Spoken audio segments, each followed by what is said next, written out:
Tonight, I'm going to center our session on practice. And start with some remarks, reflections, and then bring ourselves together into communal practice of meditation. And somehow that was what was coming up for me all day, was how the practice is the center of our spiritual life, what we actually embody and enact. And so doing that in a group, doing that together, is such a powerful entry into the spirit of the Dharma. The Dharma being the wisdom, the compassion, the truth. And the more I engage with this thing called the Dharma, the more certain I am that its blessing is held in the practice and our engagement, our embodied engagement. You know, because we can talk a blue streak, we can talk all we want about compassion and goodness and kindness and wisdom. But when the cows come home, the real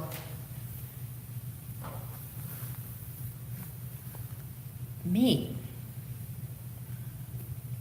that's a terrible metaphor. I don't know where that's going. When the cows come home, I still like the cows coming home.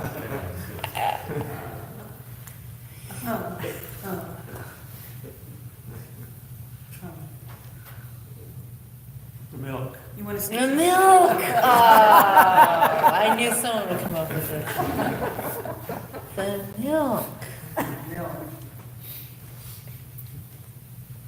is the Dharma that we live within, you know, the inner Dharma.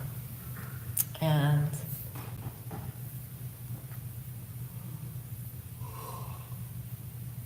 that's where the work happens, where we talk about transformation and going from one place to another, or opening to our true nature. All that is the inner work. And the inner work happens through an inner gaze. And everything, it's radical, right? It's a radical idea. It is a very counterculture to think that way, because the world is telling us every message, sort of almost every message is saying, look outside, look outside, look outside. The message of our consumerism. It's just a lot of messages coming in that ask us to look outside, and very few that say look inside. Look inside for our contentment, or look inside for our freedom. And look inside for the causes of our suffering.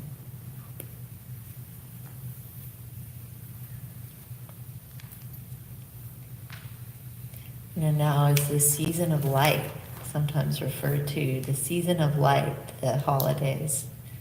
It's a beautiful term, the season of light. the season of the inner light. There's very few messages that we get from our broader culture to look within, and confidence to look deep within.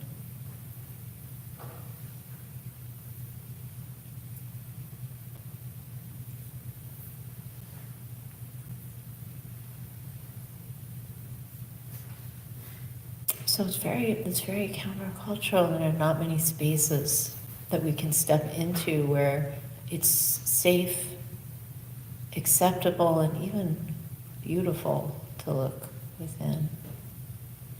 So I want to center that evening on practice, embodiment.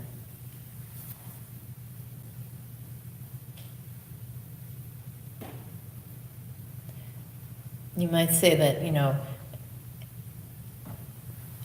contemplative traditions, or let's throw it out there, Buddhism may not do everything well, but one thing that they do well, that we do well, is setting up the space to slow down and look within.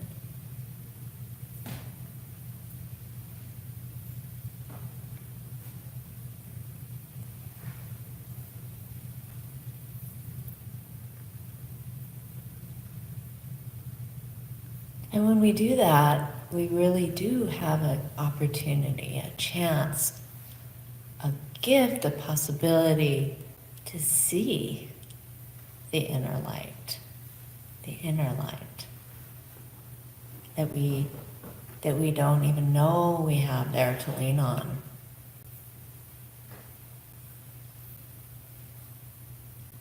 And there's this beautiful phrase in the Bodhisattva's Way of Life, that text written by Shantideva, that's such a core teaching, a core text of the Mahayana.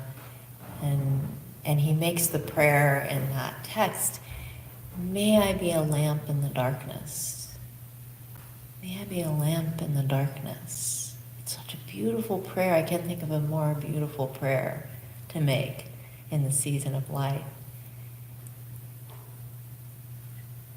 But that's also such a puzzle too. How can we be the lamp in the darkness if we don't know our inner light? We have to unlock it. We have to have a relationship with it. So the contemplative practice gives us that opportunity, that chance. And in that process, we're going to stumble around a lot in the darkness, Like if you have a meditation practice, you know that already. Like you start to slow down, and it's like, what? Where am I going? What am I doing? That's us stumbling around a bit in the darkness, in our practice, in our search to embody. But then something happens when we sit in silence, when we slow down,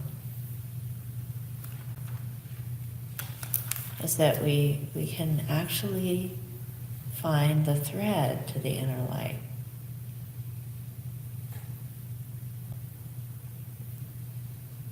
So, but all those words are just words. We can get so caught up in a description of something. But what is that? What is it? So let's sit for a little bit and find out. Let's start a practice.